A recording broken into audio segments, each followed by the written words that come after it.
마태복음 18장 23절로 27절까지 제가 받들어 드리겠습니다. 그러므로 천국은 마치 자기 종들과 계산을 하고자 하는 어떤 왕과 같으니라. 그 왕이 계산을 시작하니 1만 달란트 빚진 한 사람을 자기 앞에 데려왔더라. 그러나 그에게는 갚을 것이 없으므로 그의 주인이 명령하기를 그 자신과 그의 아내와 자식들과 그의 소유를 다 팔아서 빚을 갚으라고 하니, 그 종이 왕 앞에 엎드려 경배하며 말하기를 주여 참아주소서, 그러면 내가 다 갚겠나이다 라고 하더라. 그러자 그 종의 주인이 그를 가엾게 여겨 풀어주고 그 빚을 탕감해 주었더라. 말씀의 제목은 빚진 자의 생애입니다. 빚진 자의 생애. 2020년 통계청에 의하면 한국의 가계부채 1인당 평균 빚이 8,256만 원이라고 하죠. 여러분, 한 사람당 8,256만 원. 그러니까 우리나라 전 국민을 합산해서 평균으로 낸 것입니다. 금융부채까지 거기까지 별도로 금융부채만 6,050만 원으로 이렇게 죽게 되어 있는 것입니다. 1억 원이 다 넘은 것이. 전체로 따지면 올해 1,600조를 넘은 것입니다. 작년 우리 통계청에 보면 2020년에 1,600조를 넘은 것이에요. 그래서 한국 정부 기업 가계부채 합계가 5,000조 원이라는 거죠. 우리나라 전부 다 합쳐서, 정부까지 다 합쳐서 우리나라 통틀어서 빚이 5,000조 원이라는 거예요. 그래서 이거를 비교해 봤더니 GDP 이 국가에서 우리나라 GDP 국민총생산에 의해서 3배를 육박하는 거예요. 2.8배예요. 우리가 경제 활동을 하는 거에 3배의 빚을 우리가 짐을 지고 있는 것입니다. 그래서 우리나라 OECD 국가들 중에 부채 규모가 최상위를 달리고 있는 것입니다. 빚 좋은 개살구 나라가 우리나라입니다. 우리나라가 경제가 어쩌고 저쩌고 이제는 어떻게 됐다고 하지만은 전부 빚으로 그렇게 되어버린 것이죠. 빚을 내준 국제금융 은행이라든가 IMF라든가, 그래서 빚을 빨리 갚으라고 회사로 압박을 하면 우리는 거덜이 나오는 것이에요. 그렇죠? 네. 자, 왜 돈한가? 행복해지려고 돈을 벌려고 했는데, 이제는 행복을 위해서 돈을 쫓아가다가 빚을 져서 그 빚을 갚기 위해서 돈을 벌어야 하는 그런 신세가 되어버린 것이에요. 그게 오늘날의 현대인의 삶인 것입니다. 성경에도 빚에 대해서 교훈이 나오죠? 빚에 대해서 교훈이 나옵니다. 우리가 그런 거를 잘 생각해보고 우리가 이 하나님의 말씀을 다시 한번 상고해보는 시간을 갖겠습니다. 성경이 가르치는 이 빚, 그 빚과 연관된 그런 사람의 생애가 어떨 것이라는 것을 보여주고 있고, 우리에게 좋은 교훈을 알려주고 있습니다. 천국의 비유 가운데서 이 빚진 자들에 대한 내용을 통해서 우리가 좋은 그런 교훈을 발견할 수 있습니다. 또 하나님의 놀라운 그런 우리를 향하신 그런 놀라운 은혜를 보게 되는 것입니다. 여기에 두 사람이 등장하는데, 오늘도 제가 첫 번째 사람의 경우만 읽어드렸는데, 사실 여러분 너무나 잘 아는 이 천국의 비유입니다. 첫 번째 사람이 이 왕 앞에 불려가게 되죠. 이 사람은 이제 왕 앞에 나가서 계산을 하게 되는데, 그 빚이 계산을 해보니까 빚이 무려 1만 달란트라는 빚을 진 것이에요. 1만 달란트 빚을 졌어요. 뭘 했길래 1만 달란트까지 빚진지는 모르겠지만 빚을 그렇게 진 것이에요. 이 비유의 목적을 이해하는 것이 매우 중요한 것입니다. 천국과 이 빚과의 그 관계죠. 천국의 비유를 얘기하는데 주님께서 이 빚의 문제를 비유로 들었습니다. 또 천국에 들어가기 위한 조건이 이 빚의 문제를 해결해야만 된다는 걸 보여주는 거죠. 단순히 어떤 빚을 갚는다 안 갚는 게 아니라 천국의 비유, 천국에 들어가기 위해서 이 빚의 문제를 해결받아야 한다는 사실. 1만 달란트는 대략 현 시세로 환산하면 대략 24억 원이라는 것으로 추정이 되는 것입니다. 사람마다 다 다르고 하겠지만 20억, 아무튼 이상의 그런 돈을, 옛날로 이렇게 따지면은 그 시대에 따르면 이거 어마어마한 거죠. 어마어마한 거예요. 품팔이 노동자가 23억 원이라는 그 빚을 어떻게 해결할 수 있겠습니까? 그래서 빚을 아무튼 계산해 보니까 23억이 나온 거예요. 그래서 이 왕의 대리인 그 주인은 이 사람은 갚을 능력이 없다는 것을 판결을 내렸습니다. 이 사람을 조사해 봤더니 뭐 가진 것도 아무것도 없는 거죠. 갚을 것이 없다고 판결했어요. 그래서 주인이 명령하기를 어떻게 명령하고 있습니까? 예? 25절에 그의 주인이 명령을 너 자신과 그의 아내와 자식들과 그 소유를 다 팔아서 빚을 갚으라. 기가 막힌 이 판결이죠. 기가 막힌 판결이에요. 가족들을 다 팔으래. 아내를 팔어? 아내도 팔아야 돼. 자식들, 금쪽 같은 자식들 팔아야 돼. 소유 파는 건 그렇게 문제가 되지 않을 수도 있어요. 그리고 너 자신도 팔아서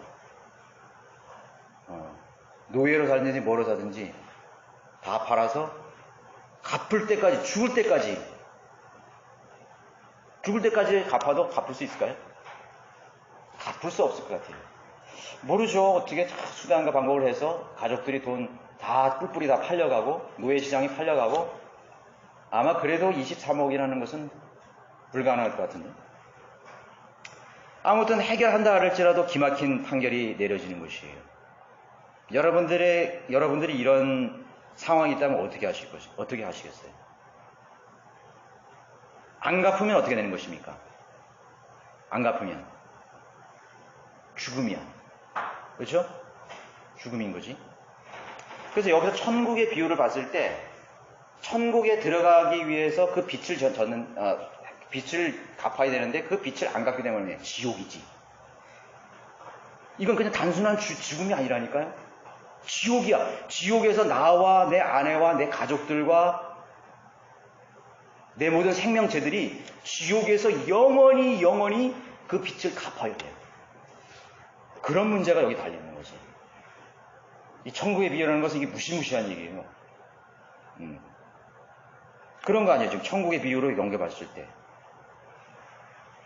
그 하나님의 왕국으로 들어가야 되는데 들어가지 못하면 되는 것이죠. 불못에 던져지는 것이죠. 그 빚을 못 갚았기 때문에. 자, 그런 맥락에서 우리가 이것을 볼 수 있습니다. 이것이 바로 주인, 왕의 법인 것이 돼요. 그 빚을 다 해결하기 전에는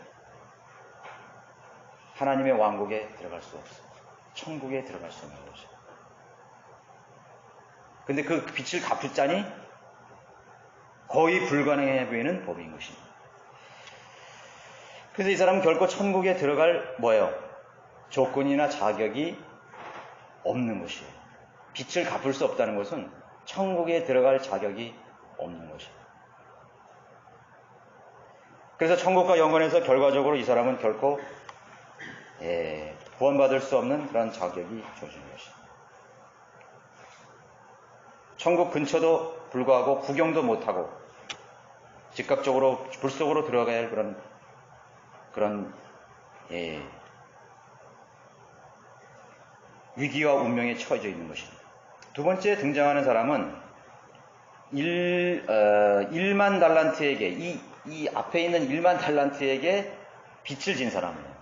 근데 그 사람의 빚은 100데나리온의 빚을 졌다고 했습니다. 그래서 100데나리온도 역시 우리가 추정해 보면 성인 하루 품삯 정도가 1달란트인데 그러면 100일치 품삯이 되겠죠? 그럼 한 10만 원, 10만 원씩이라고 하면 얼마가 되겠어요? 추정이 나오죠? 그래서 1만 달란트와 비교해서는 극히 작은 빚이죠. 이게 몇 천만 원 정도.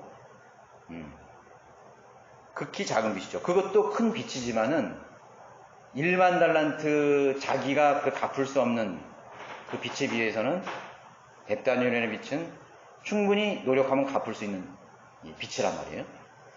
그 사람이 등장하게 되는 것입니다. 그것을 통해서 우리 주님께서는 이 좋은 교훈을 보여주고 있습니다. 첫 번째, 빚진 자는 빛을 내준 사람의 종이 된다는 그런 교훈을 주고 있는 것이에요. 빚쟁이에게 동이 되는 거예요. 통계 자료에서 보듯이 우리나라 부채 규모는 국민 총생산의 3배로 빚진 돈을 갚기 위해서 경제 활동을 해야 되는 그런 처지가 되어버린 것이죠.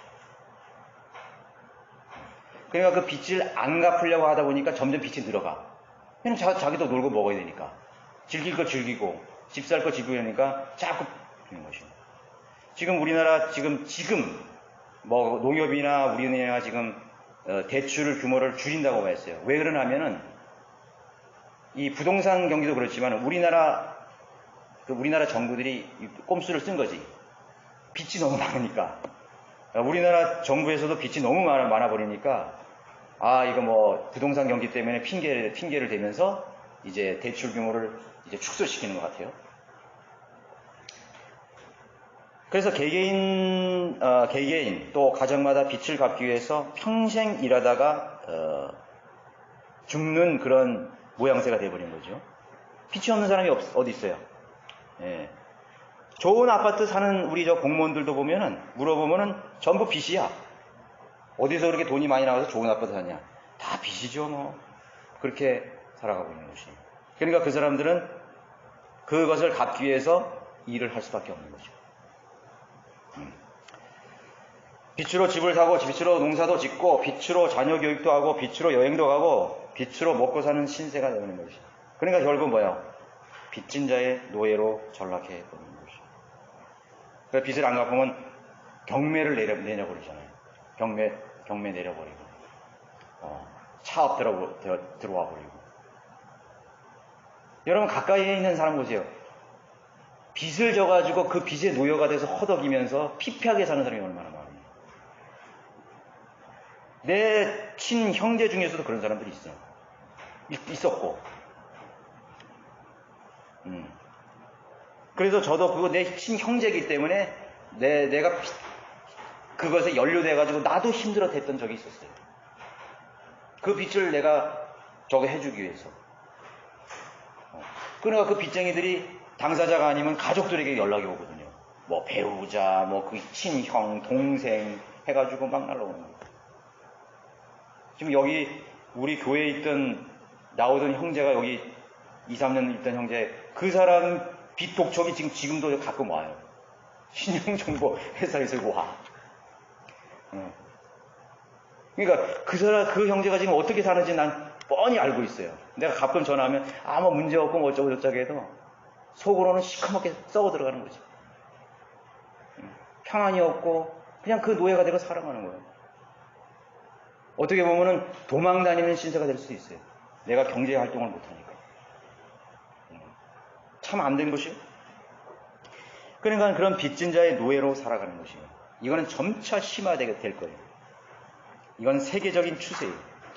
이거는 적그리스도의 통치로 가는 길목에 있는 것입니다. 이건 성경대로 그대로 되어가고 있는 것입니다. 수많은 카드빚, 이 카드 제도도요, 마귀가 만든 것이에요.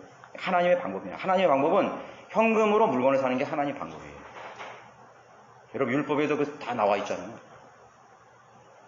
그런데 마귀가 이 세상에 그 하나님의 방법을 다 치워버리고 뒤엎어버리고 자신의 방법, 마귀의 방법을 하는 거예요. 왜? 자기의 종이 되게 하기 위해서. 그래서 카드를 만드는 것이에요.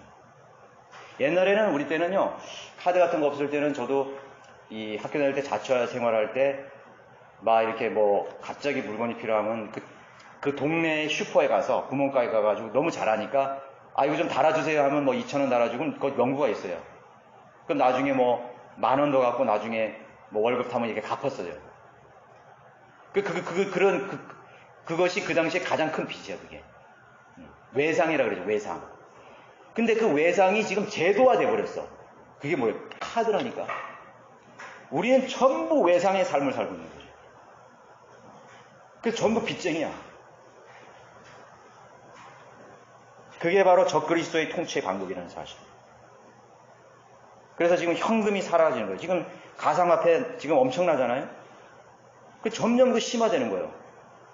가상화폐. 그 가상화폐는 말이 뭐야? 허구의 화폐란 말이야. 허구. 현금 돈을 한 번도 안 받는데 물건이 거래가 돼. 와, 그런 세상이 돼버렸죠. 현금은 내가 하나도 안 맞는데 난 돈을 벌었다고 생각하는 것이에요. 그 굉장히 큰 도박이거든요, 그게. 뭐 비트코인이니 이더리움이니 하는 그런 시장의 확대가 점점 확대가 되고 있어요. 수많은 젊은들이 일 안 하고 거기에 가서 이제 그 가상화폐의 제도 속에 그냥 적그리스도의 통치 그 체계 안으로 들어가는 것이에요. 주님께서 만약에 재림하시면 그리스도인들은 바로 휴거되고 그들은 뭐예요? 그들은 그대로 그 방식대로 적그리스도의 통치 안으로 그대로 들어가는 것이에요. 그래서 마귀의 종 노예가 되어버리는 거죠. 하라는 대로 하는 것입니다. 현금이 없는데 돈이 오가는 세상이지.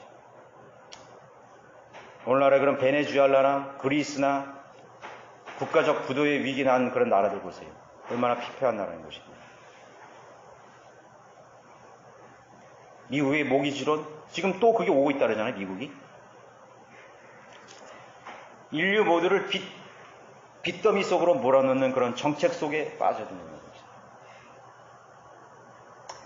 짐승에게 경배하고 복종케 하는 제도가 적그리스도 정부의 형태라는 사실을 알아야 되는 것이죠. 그러니까 우리가 그런 것을, 우리가 이런 체계 속에 있더라도 그런 걸 잘 염두에 두고 우리가 너무 그런 속으로 이제 휘말려들면 안 된다는 것입니다.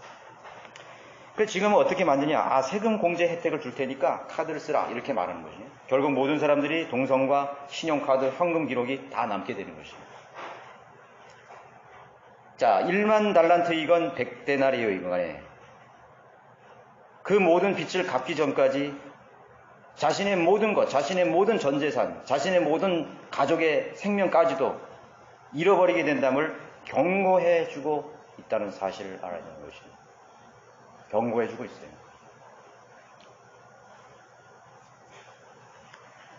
이성호 목사님은 카드를 안 쓴대요. 성경대로 사셔, 그분은.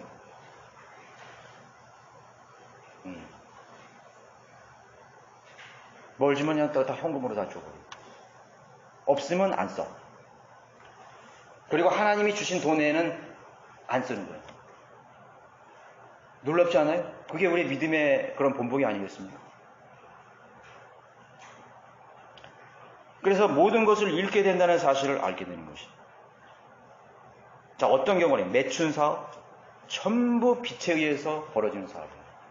여러분 동남아 태국이나 캄보디아나 베트남이나 라오스에 가봐요. 먹고 살지 못하니까 자기 딸들을, 자기 아내를 다 매춘에 팔아버려요. 여기 우리 몇 군데 있죠? 홍등가. 가보면 새파랗게 젊은 22살, 23살짜리가 거기 앉아요. 마음이 너무 안 좋아. 자기 발로 걸어왔겠어요? 아니에요. 거의 빛에 연관돼서 오는 것이죠. 어떻게든지 빛의 올가미를 걸어서 빠져나가지 못하게 하는 것이죠. 절대로 못 빠져나가요. 유흥가에서 일하는 사람들, 빚을 만들어가지고 노예로 만들어보는 것이죠. 노동력을 차치하고 인신매매하고, 지금 그 빚 때문에 무슨까지는 장기매매까지 나오잖아요. 너 장기라도 팔아서 빚을 갚으라고 그런 얘기까지 나오잖아요. 그런 사건들이 얼마나 많아요. 중국의 사건들. 모두 빚과 연관되어서 거기에 노예로 살아갈 수밖에 없도록 합니다. 그런 세상이 바로 마귀가 통치하는 세상이라는 것입니다. 빚을 진 사람들은 인권도 없어요. 권리도 없어요. 어떤 요구도 박탈당할 수밖에 없는 것입니다. 이 빚을 진 두 사람, 천국에 들어갈 권리를 잃은 상태임을 보여주고 있는 것입니다. 가장 처참하게 인권이 짓밟히는 곳이 어딘 것이에요? 바로 지옥이라는 사실이에요. 영원히 이를 갈며 울부짖게 되는 거예요. 나는 교수였는데, 나는 대통령이었는데, 나는 노벨상 몇 개 받았는데, 나는 박사인데, 나는 신학 박사, 나는 목사였는데 필요 없어. 지옥에서 다 울부짖는 거예요. 빨가벗고 울부짖게 되는 것이에요. 자, 주인이 어떻게 명령하고 있는 것입니까? 그 종에게 빚을 졌기 때문에 다 팔아서 갚으라. 다 팔아서 갚으라. 우리 아이들은 아직도 어린데요. 그것이 어떻게 통할 수 있어요? 우리 아내는 지금 아픈데요. 장애자인데요. 통해요? 결코 자유를 얻을 수 없는 더 큰 속박과 올무를 요구하고 있는 것입니다. 이게 뭐예요? 하나님의 법이에요. 이게 왕의 법이고 주인의 법입니다. 이게 천년왕국의 법이에요. 이게 구원받을 수 있는 법입니다. 하나님의 법과 원리는 매우 준엄하고 엄중한 것이에요. 엄중한 것이에요. 아무것도 없는 알거지와 같은 존재가 어떻게 평생 온 가족이 또 자신을 팔고 몸을 사를지라도 그 불가능한 빛의 노예로 살게 될 수밖에 없는 것이에요. 그것을 의미해주고 있는 것이에요. 여러분, 하나님의 법을 어기면요, 이 세상에서 노예처럼 산다는 거 알아야 돼요. 진리를 왜 알고 진리를 왜 실행하라 그랬어요? 자유를 주시기 위해서 그렇게 한 거예요.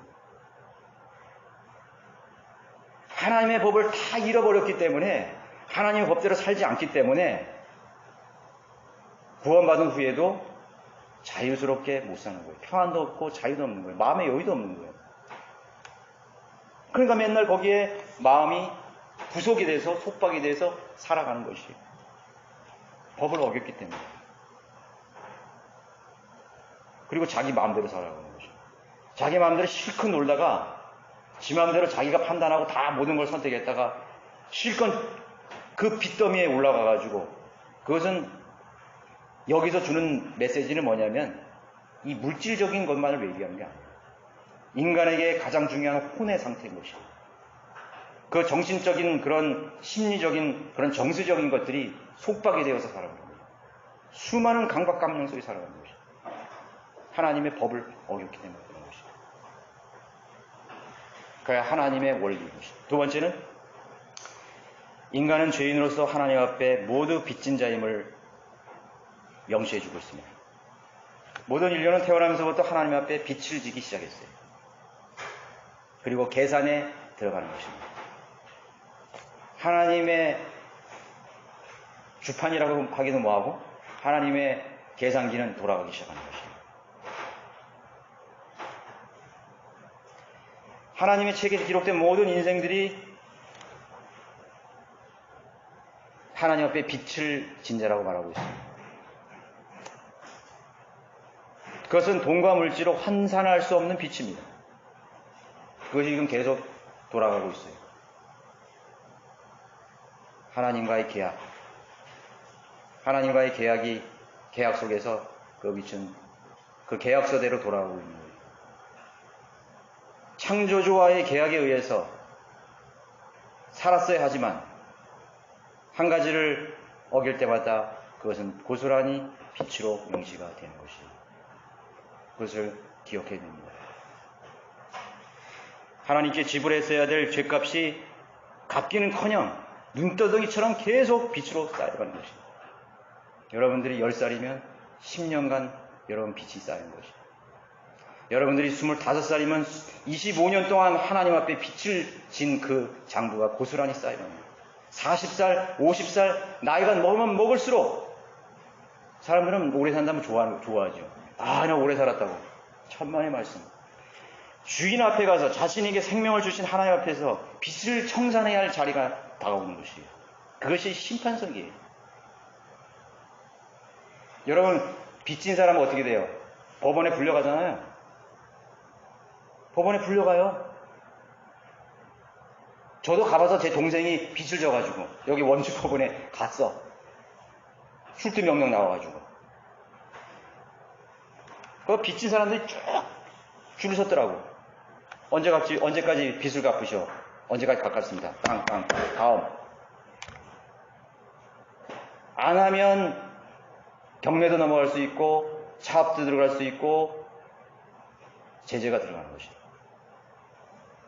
범죄자가 되는 것이죠. 세상에 보면 약과예요. 오래 사는 것만큼 하나님 앞에 갚을 수 없는 수많은 그런 하나님과의 계약 속에서 빛이 쌓여가는 것이에요. 진작 죽었어야 될 그 생명의 빛이 각 사람마다 계산이 되는 것이에요.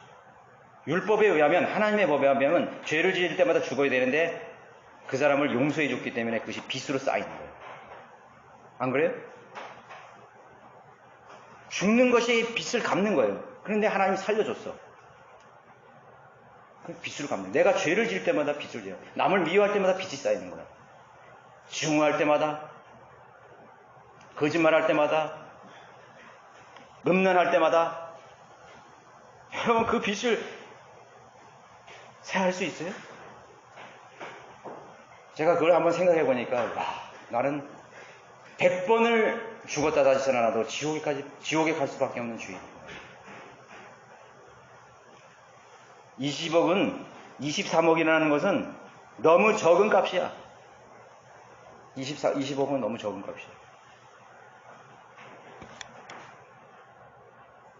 사람을 죽여도 수십 번 죽였어. 누구든지 남을 미워하는 말마다 살인하였느니라. 누구든지 여인을 보고 음욕을 품자마자 그 여인과 간음하였느니라. 수없이 강탈하고 간음하고. 누가 누구에게 손가락질을 할 수 있겠어요? 20억은 너무도 적은 빛에 불과한 것이다. 24억은 이 사람이 무슨 짓을 했길래 이렇게, 무슨 일을 했길래 이렇게 빛을 많이 졌을까? 아니에요. 나는 이 사람보다 비교할 수 없을 만큼 더 큰 빛을 가지고 있었습니다. 가족은 고사하고 영원히 갚을 수 없는 빛을 지게 된 것입니다. 지옥이라는 것은 그 빛을 갚는 장소에 불과한 것이에요. 내 모든 오장육부 장기를 팔아도 갚을 수 없는 빛. 내 평생 내 자신과 내 가족을 모두 노예로 팔아서 번다 해도 갚지 못할 그 가공할 빛. 빛더미의 인생인 것이 하나님 앞에서. 그런데 빚진 자에게 놀라운 선언이 내려주고 있는 것이죠. 27절에 그 종의 주인이 그를 가엾게 여겨 풀어주고 그 빛을 탕감해 주었더라. 아마 이 사람은 거짓말로 여겼을지도 몰라요. 내가 잘못 들었나? 아닐 거야. 내가 꿈을 꾸는 걸 거야. 놀라운 선언이죠. 우리가 아는 대로 천국은 행위가 없이, 즉 빛을 갚기 전까지는 들어갈 수 없다고 알았는데 이것이 웬 말인 것입니까? 그렇습니다. 행위의 법 아래, 즉 율법 아래서도 하나님의 은혜와 자비가 넘쳐나고 있다는 사실을 보여주고 있는 것이에요. 야, 구약의 성도들은 행위의 법 아래서 행위와 믿음이 있어야 되니까 행위가 완전히 100% 온전해졌구나. 그 사람은 어떤 사람들이었을까? 노아는 어떤 사람입니까? 아브라함은 어떤 사람입니까? 모세는 어떤 사람입니까? 여호수아는 어떤 사람입니까? 와, 천만의 말씀입니다. 천만의 말씀. 그 사람들도 1만 달란트 빚진 자와 같은 신세에 불과한 것이에요. 노력은 했어. 하나님의 법을 지키기 위해서 제물도 드리고 죄를 지을 때는 하나님 앞에 고백하고 제물을 지렸어요. 하나님을 두려워했어요.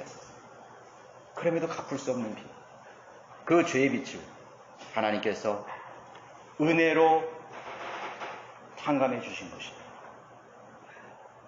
율법의 죄인들도 율법의 성도들도 하나님의 은혜 없이는 절대로 천국에 들어갈 수 없다는 사실을 보여주는 것입니다. 율법의 행위의 법은 하나의 천국에 들어갈 수 있는 조건 중에 하나일 뿐이에요. 그들이 구원받을 수 있었다는 것은, 지하 낙원에 갈 수 있었다는 것은 하나님의 자비 없이는 불가능했다는 사실. 그래서 시편 136편은 이렇게 찬양하고 있습니다. 오, 주께 감사하라. 그는 선하시며 그의 자비가 영원히 지속되리라. 그는 선하시며 그의 자비가 영원히 지속되며 땅들아 하늘아 찬양하라. 그분의 자비가 하늘에 같다. 만물들아 주님의 그 자비를 찬양하라. 기억하라. 시편 136 읽어보세요. 자비가 구역시대도 넘쳤다는 사실을 알아야 되는 것이에요. 그는 20억이 넘는 빚을 탕감받은 것이 아니었어요, 사실은. 영원히 갚을 수 없는 빚을 탕감받은 것입니다.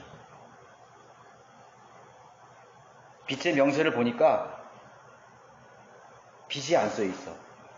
너무 많아서 그냥 거기는 영원이라고 써요. 영원히 갚아야 될 빚이야. 그래서 왕이 너무나 놀랄까봐 아마도 너는 1만 달란트가 빚졌다, 이렇게 하셨던 것 같아요. 너의 빚은 무한대야. 불가능해. 쓸 수 없어. 그래서 그냥 1만 달란트라고 쓰게 만든 것 같아요. 그거 아니겠어요?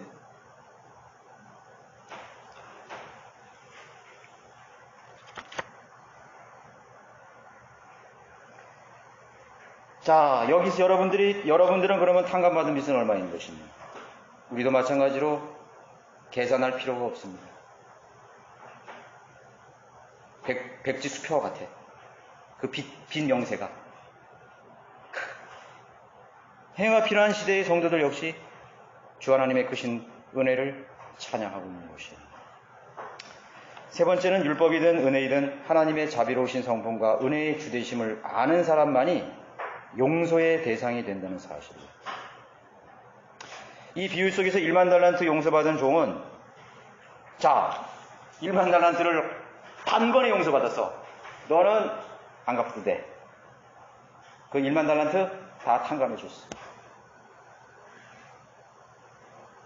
꿈인가 생신하고 이 사람이 돌아서서 이제 자기 집으로 돌아가고 있는데 길에서 우연히 자기에게 100데나리온 빚진 친구를 만나게 됩니다. 만나자마자 조금 아까 있었던 그 사건, 그 엄청난 용서의 사건은 다 까마득히 잊어버리고 이놈의 자식 멱살을 딱 잡고 빚을 갚으라고 엄포를 놓는 것이, 협박을 하는 것이에요. 거기 나오잖아요. 그러자 그의 동료 종이 28절에 그러나 그 종이 나가서 자기에게 100데나리온을 빚진 동료 종 한 사람을 만났는데 그를 붙들어 멱살을 잡고 말하기를 내 빚을 갚으라고 하더라. 그 친구 종이 그에게 손이 발휘되도록 빌죠. 간청하게 말하기를 참아주게. 그러면 내가 다 갚겠네. 그가 들어주지 않고 오히려 가서 빚진 것을 갚을 때까지 감옥에 집어넣더라. 여러분들 이거 보면 어떤 생각이 드세요? 이런 뭐할 녀석이 있나? 아니에요. 이게 나예요. 이게 나라니까? 바로 너. 바로 나. 내가 그렇게 살고 있었던 것이야. 안 그래요? 정직하게 한번 생각해 보세요. 이 사람 볼 필요는 없어. 방금 내가 하나님 앞에, 그 왕 앞에 영원히 갚을 수 없는 그 죄의 빚을 다 용서받는 사람. 어떻게 이렇게 할 수 있어? 어떻게 그렇게 할 수 있냐고. 그리고 그것이 나의 생이었어요. 그것을 우리에게 거울로 보여주고 있습니다.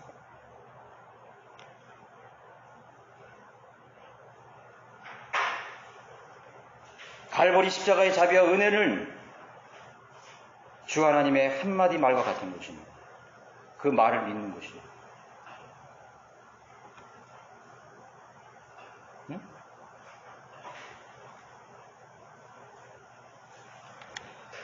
너의 빚은 지금 안 갚아도 된다. 여기에 있는 1만 달란트 내가 싹 주워주고 없어. 그래 태워버리는 것이.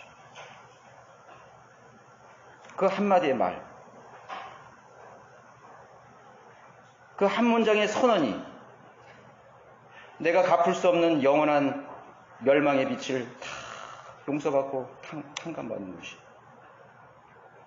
갈보리의 은혜가 바로 그것이에요. 그 한마디의 말. 너의 죄는 다 제거되었노라. 너의 죄는 다 용서되었노라. 네가 갚아야 될 영원한 그 빚은 갈보리 십자가에서 다 사라졌노라. 그 한마디의 선언에 우리가 용서받은 사람 아니에요? 우리가 구원받았다는 말은 죄의 빚을 탕감받았다는 뜻이에요. 갚을 수 없는 영원한 저주의 빚을 내가 용서받고 또 탕감받은 사람인 것이에요. 그런데 그건 싹 잊어버리고 뒤돌아서자마자 세상에서 자기가 그렇게 사는 것이에요. 남의 주리를 트는 것이에요. 멱살을 잡고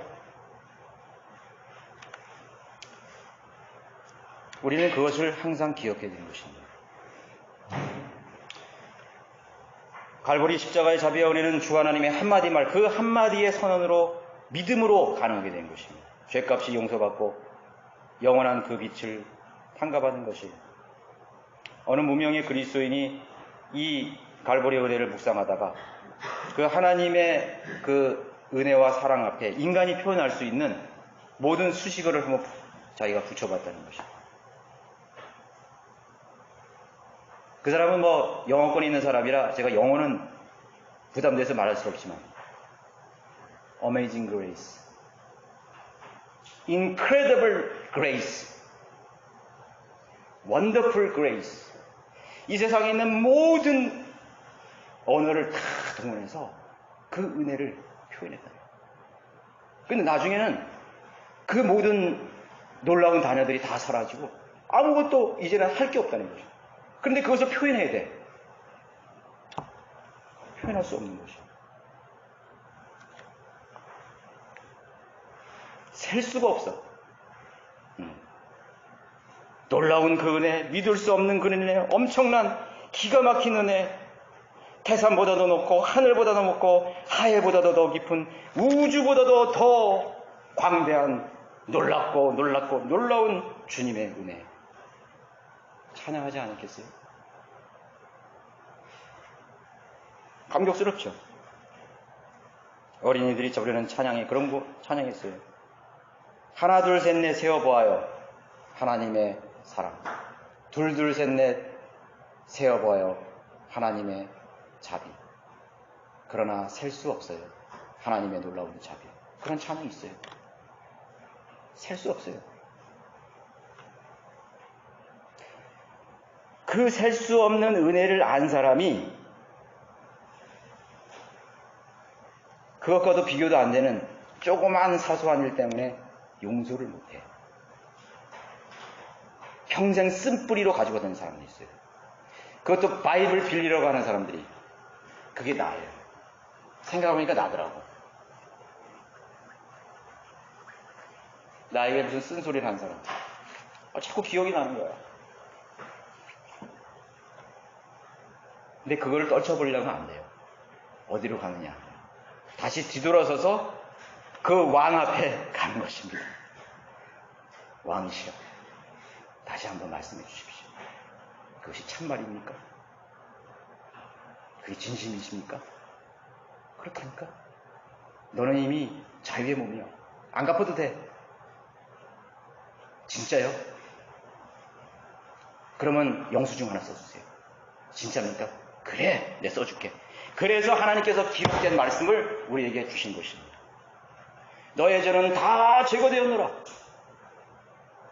너는 이제 자유인이라. 그리고 너는 나를 따르라. 죄에게 종이 되지 말고 이제는 더 이상 빛을 지지 말고 사랑의 빛을 가지고 나를 따르라. 그것이 성경입니다.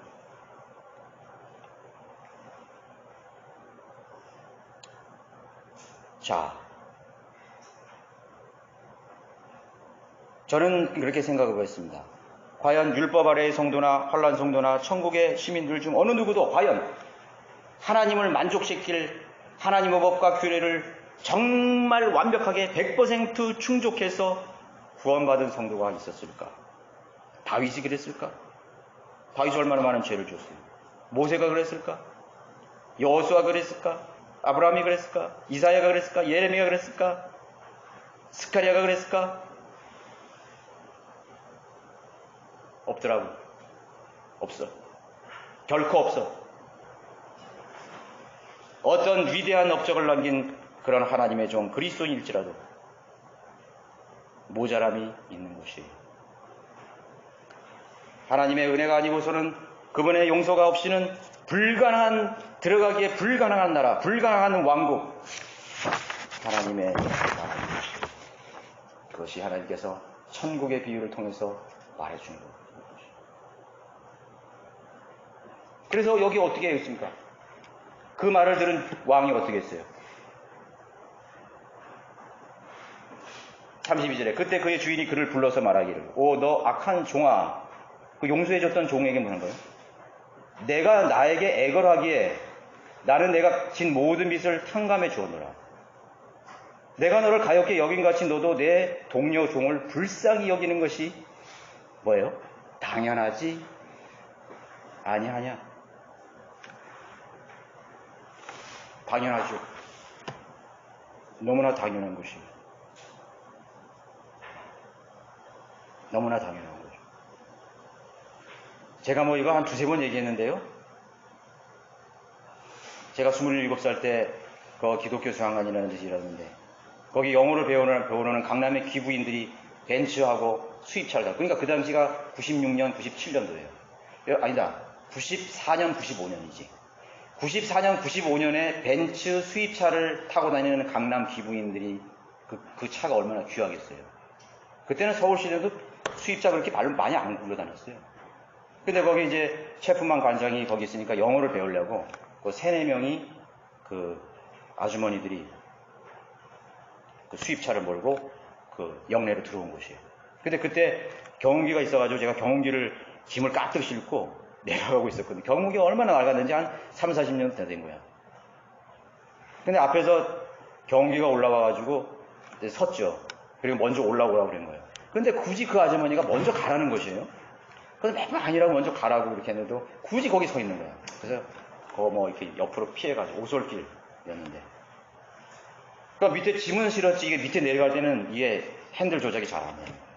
딱 꺾었는데 획 틀어지면서 그 벤츠 자동차 타이어가 이렇게 오른쪽으로 이렇게 돼 있었어요. 나와 있어요. 거기를 딱 닿으니까 그냥 올라타는 거예요. 그냥 순식간에 그냥 내리막길이니까 그 벤츠 자동차 그 타이어를 타고 후렌다를 올라가가지고 진짜 그때 내가 경운기의 위험성을 알은 거죠.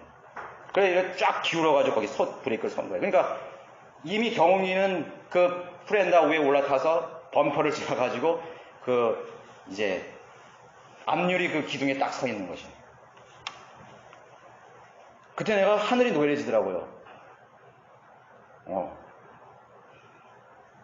그럼 뭐가 가지가 있는데 아주머니가 나와가지고 뺄 수 있냐고 그러더라고요. 그래서 빼보겠다고 해서 덜덜덜 하면서 떼는 것이.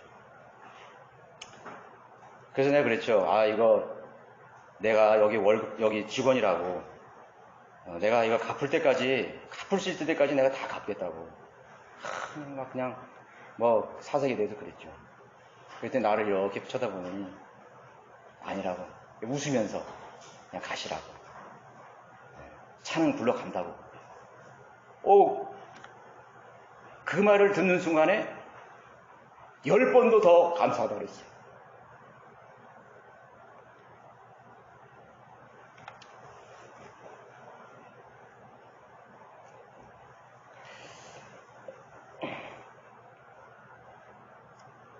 그때 주님의 은혜가 생각나더라.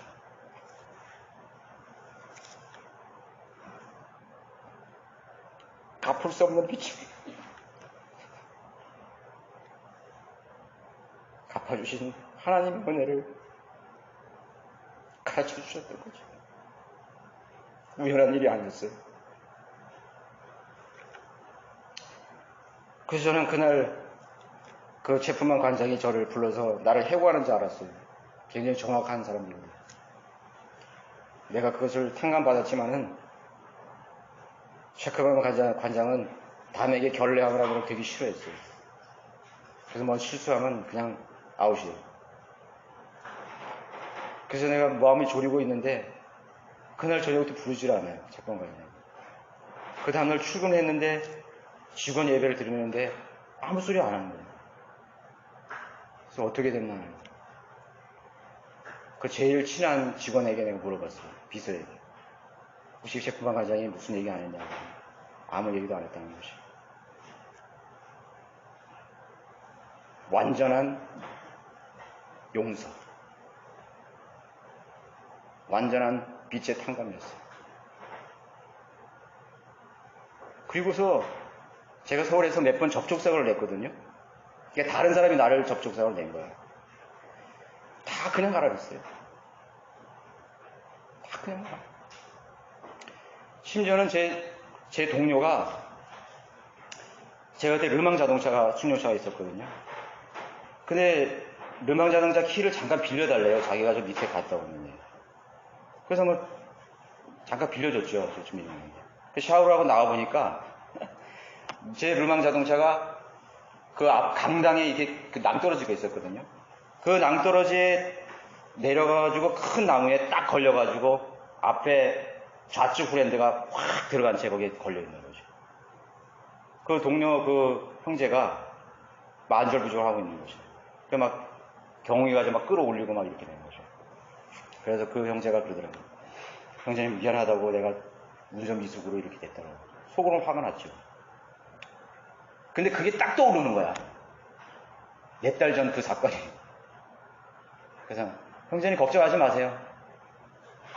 아무 걱정하지 마세요. 제가 어디 야매로 하는 데 있으니까 거기서 내가 이거 펴보겠다. 돈이 없으니까 펴지는 못하고 다닌 거예요. 그거 폐차할 때까지 그거 찌그러지로 다녔어요. 한 번도 기분 나쁜 적 없었어요. 왜? 내가 갚을 수 없는 빛을 탕감받은 사람입니다. 웬만해서 그냥 가. 뭐 사실은 그렇게 해서는 안 되죠, 지금. 정확하게 뭐 보험에서도 있고 그러니까. 그러나 내 마음이 그렇더라고요. 내 마음이 그래. 잊혀지지가 않아요. 내가 그것을 생각할 때마다 하나님의 은혜를 생각해요. 갚을 수 없는 빛. 그리고 이제 내가 사랑의 빛을 줬어. 용서의 빛을 줬어.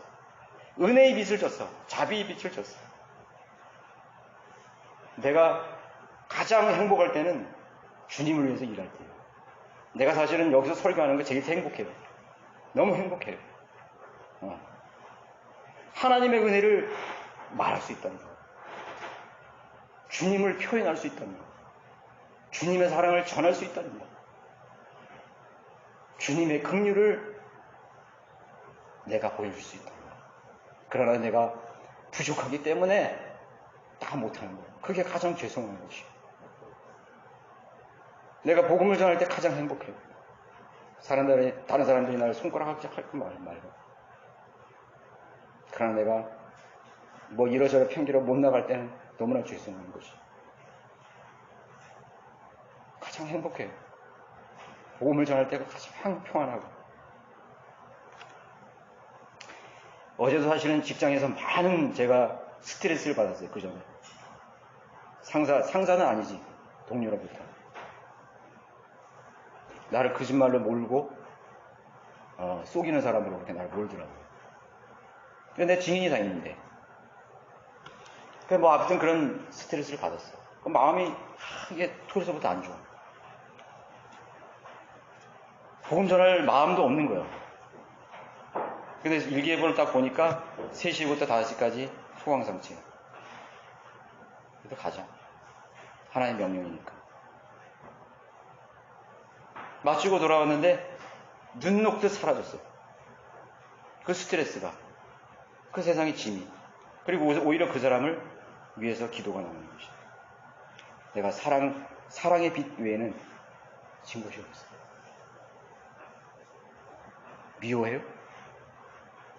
반목해요? 난 사랑의 빛을 진 것밖에 없는 것이죠. 그렇지 않습니까, 여러분? 마태복음 5장에 보면은 천국의 법령, 산상순국의 내용이 나와 있어요. 거기 마태복음 한 5장 보세요.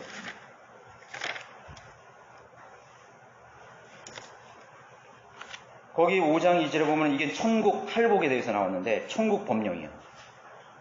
이렇게 안 하면 천국에 들어갈 자격이 없는 것이에요. 근데 여기 보면은 행위와 결합되는 법들이 기록된 것이 바로 천국의 법인데, 그런데 여러분 자세히 보세요. 1절에 보면, 3절에 보면 영이 가난한 자들 있죠. 영이 가난한 자들. 두 번째는 애통하는 자라 그랬습니다. 그 다음에는 온유한 자라 그랬어. 그 다음에는 의에 줄이고 목마른 자라 그랬어. 그 다음엔 자비로운 자, 그 다음엔 마음이 순결한 자, 그 다음에 화평케 하는 자, 의로 인하여 박해를 받는 자. 그들이 무엇을 받게 되는 가 복을 받게 되고 천국이 그들의 것입니다. 그런데 우리는 사실 이런 조항으로 하늘나라에 가지는 않아요. 우리는 예수 그리스도의 은혜의 복음을, 그 선언을 은혜로만 들어가는 것입니다. 자, 천국의 법, 행위의 법이죠. 행위의 법이란 그 법을 준수하기 전 마땅히 선행되어야 할 조건이 바로 이런 것입니다. 주님 앞에 율법의 행위를 행하는 사람, 하나님의 법을 행하는 사람, 행위로 온전케 되기를 원하는 사람에게 반드시 있어야 될 그런 선행되어야 될 조건이 바로 영이 가난하고 온유하고 의에 줄이고 목마르고 자비롭고 마음이 순결하고 화평하고 의를 위해 핍박받는 자, 그것이 선행이 되는 것입니다. 이게 행위예요? 행위가 있어야 되는데 그 행위의 밑바탕에 뭐가 있어야 되는 것이에요? 이 동기 없이 일어나는 행위는 무효야. 잘 알아야 돼요. 가식적으로 위성적으로 하는 행위는 아니야. 천국의 법도 분명히 그래.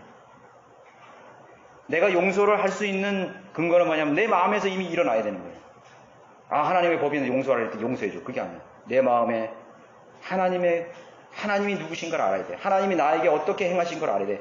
그 속성과 그 은혜와 그 자비와 그 인자하심을 안 사람이 이렇게 행하지 않겠어요? 우리는 하나님의 속성을 모르면 절대로 이렇게 살 수 없어요. 너는 그리스도의 생각을 품으라. 그리스도의 마음을 가지라. 성령님의 생각이시오. 하나님은 선하시고 이로우시고 은혜와 자비가 영원히 지속되는 그런 자애로우신 분임을 아는 사람. 선을 악으로 갚은 1만 달란트 탕감받은 종. 이 사람은 수천억 만 달란트를 탕감받아도 하나님의 은혜를 모르는 인간이기 때문에 자비와 은혜가 필요하지 않는 것입니다. 자비와 은혜가 필요하지 않는 것입니다. 그것이 천국의 법이에요. 주님의 은혜를 모르게 되면 우리는 이 세상을 살면서도 우리 이웃에게, 친구에게, 가족들에게까지도 그 은혜에 합당한 삶을 살지를 못하게 되는 것입니다. 용서할 수 없는 이유가 어찌 없겠어요? 사랑할 수 없는 이유가 어떻게 없겠습니까? 그 사람이 이유를 들어보면 5만 가지 이유가 있어. 난 그 사람 사랑할 수 없는 이유가 이거야. 용서할 수 없는 이유가 얼마나 많아요. 다 이해해요. 그러나 그렇게 사는 이유는 여전히, 그리고 아직도 갈보리 십자가에서 죄인을 위해 자신의 독생자를 내오신 하늘아버지의 사랑을 모르고 있다는, 아니 그 안에 거하고 있지 못하는, 아니 그것을 망각하고 있다는 것을 증명할 뿐인 것입니다. 증명할 뿐인 것입니다. 그래서 우리는 그 은혜를 이해한 한 그리스도인의 고백대로 살아야 한다는 사실을 여러분들에게 말씀하십니다. 로마서 1장 14절에 고백하고 있죠. 헬라인들이나 야만인들이나 지혜 있는 자들이나 어리석은 자들에게나 내가 다 빚진 자로다. 여러분 이제 세상에 빚진 자가 아니에요. 카드에서 빚진 자가 아니에요. 여러분의 마음은 이제 자유해야 돼요. 신령에서. 이제 나는 주 예수 그리스도의 놀라운 은혜로 사랑의 빛을 진 자예요. 그 사랑의 빛을 누구에게 갖겠습니까? 생각해 보십시오. 오늘 여러분들에게 주시는 메시지가 바로 그것입니다. 못 일어나셔서